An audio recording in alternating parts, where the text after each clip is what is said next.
जय यादव, जय माधव, जय दादा श्री कृष्ण। नमस्कार साथियों। उम्मीद करता हूँ आप सभी लोग स्वस्थ होंगे, सकुशल होंगे। आज चर्चा करते हैं इतिहास की। बात करते हैं 1200वीं शताब्दी की। बात करते हैं उत्तर प्रदेश के ऐतिहासिक बुंदेलखंड की। बात करते हैं बुंदेलखंड में आखिर ऐसा क्या था, क्यों बुंदेलखंड अपनी वीरता और शौर्य के लिए हमेशा मशहूर रहा। बुंदेलखंड में एक जिला है महोबा, जिसे आजकल वीर भूमि के नाम से भी जाना जाता है। तो क्या था ऐसी वीर भूमि महोबा में? कौन थे वो वीर पुरुष महोबा के, जिनकी वजह से महोबा का नाम इतिहास के स्वर्णिम अक्षरों में दर्ज हो गया?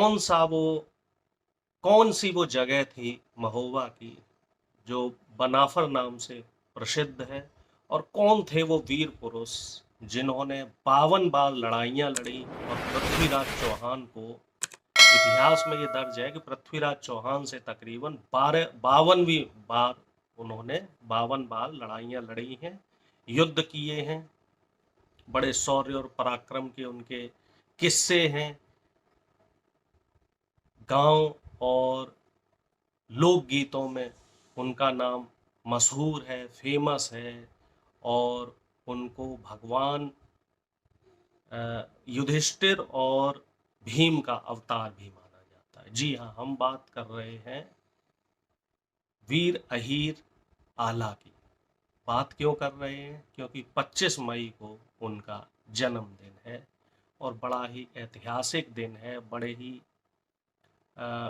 आल्हा को जिस तरीके से इतिहास के पन्नों की जिक्र करें तो आल्हा का जो इतिहास है वो कहीं ना कहीं दब गया है, और उनको जो ख्याति मिलनी चाहिए थी वो ख्याति उनको नहीं मिल पाई है। कारण आप सभी लोगों को पता है कि इतिहास लिखने वाले कौन थे, इतिहास पढ़ने वाले कौन थे, और क्यों यदुवंश के इस पराक्रम इतिहास और इस शौर्य गाथा को छुपाया गया है, सभी से छुपाया गया है, सभी से दबाया गया है। जी, हम सीधी बात करते हैं बुंदेलखंड के महोबा जिले की वीरभूमि बनाफर की, जहां पर आल्हा और ऊधल के किस्से अब भी प्रसिद्ध हैं।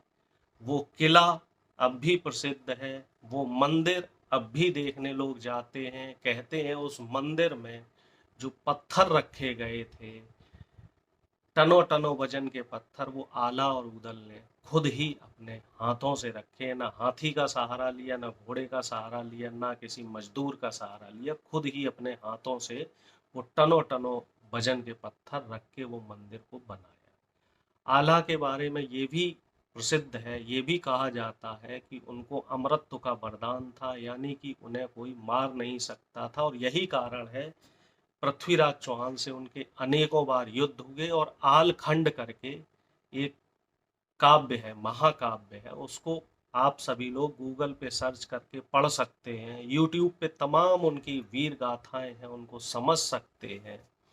और हम उन्हें याद कर रहे हैं क्योंकि विशेष दिन है, उनका जन्मदिन है।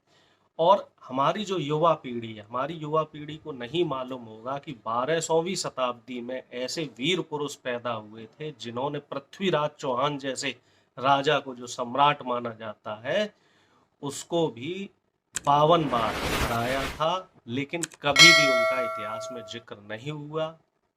ये कहते हैं, कहने वाले ये कहते हैं कि पृथ्वीराज चौहान से आला के जो छोटे भाई थे ऊदल, उनके युद्ध के बाद मृत्यु की खबर आई, जिससे कि आला का प्रकोप पृथ्वीराज चौहान पे ऐसा प्रकोप टूटा कि पृथ्वीराज चौहान की पूरी सेना को उन्होंने हरा दिया और पृथ्वीराज चौहान को मारने भी वाले थे। लेकिन जो आला के गुरु थे बाबा गोरखनाथ, उनके कहने पर उन्होंने पृथ्वीराज चौहान को जीवन दान दिया और उसके बाद वो सन्यास ले लिया आला ने, और वो ईश्वर की साधना में लग गए। तो आल्हा के बारे में और भी कई कहावतें हैं। ये कहा जाता है कि आल्हा जो है वो जितने भी युद्ध लड़े उनको कभी कोई हरा नहीं सकता था। शिव शिव का उन्हें आशीर्वाद प्राप्त था। भगवान शिव के वो उपासक थे, पूजक थे। और उन्होंने हमेशा जो छोटे छोटे गांव थे, गांव के लोग थे, उनकी भलाई के लिए काम किया। महोबा की जनता के लिए हमेशा काम किया। और वो एक अच्छे राजा भी थे। और वहाँ जो बुंदेलखंड का राज्य था उसके वो सेनापति भी रहे। और उन्होंने जब तक वो बुंदेलखंड उस राज्य में उनकी उनकी देखभाल उन्होंने की, तो उन्होंने कभी भी प्रजा के ऊपर आंच तक नहीं आने दी। और बताते हैं जो 1200वीं शताब्दी है उसका जिक्र अब भी इतिहासों में किया जाता है कि 1200वीं शताब्दी में जो वीर पुरुष हुए हैं उनकी वीर गाथाएं भी अजब गजब रही है। लेकिन दुख की बात यह है कि ऐसे वीर पुरुष, ऐसे महान पुरुष जिसको इतिहास में दर्जा मिलना चाहिए था, जिसको इतिहास में सम्मान मिलना चाहिए था, जिसने 52 बार, आप अंदाजा लगा लीजिए, 52 बार पृथ्वीराज चौहान से लड़ाई लड़ी और उनको हराया। जबकि पृथ्वीराज चौहान और मोहम्मद गौरी के जो युद्ध हुए हैं उनका जिक्र आपको हमेशा इतिहास में मिलेगा। लेकिन आल्हा का, ऊधल का, पृथ्वीराज से जो चौहान से जो युद्ध हुआ उसका आपको इतिहास में बहुत थोड़ा सा जिक्र मिलेगा। कारण सब जानते हैं। लेकिन अब हमारी जिम्मेदारी है, अब हमारी भागीदारी है, अब हमारा कर्तव्य है कि हम ऐसे वीर पुरुष जो हमारी शौर्य गाथाएं हैं इनको जन जन तक पहुंचाएं, लोगों तक समझाएं लोगों की कि हाँ, हमारा जो शौर्य और गौरवमयी इतिहास रहा है उसको हमारी युवा पीढ़ी को समझना चाहिए। चाहे वो वीर हीर पुरुष लौरिक हों जो बलिया जिले के थे, या फिर महोबा की वीर भूमि के आला ऊधल हो।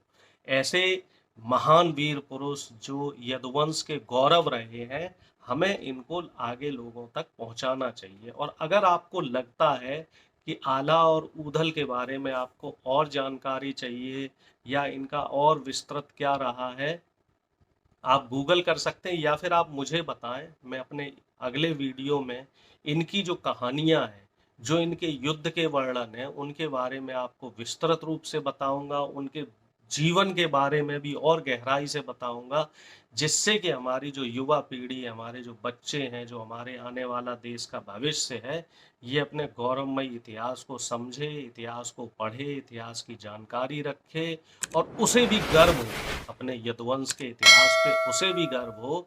और हमें अपने इतिहास पे गर्व होना चाहिए।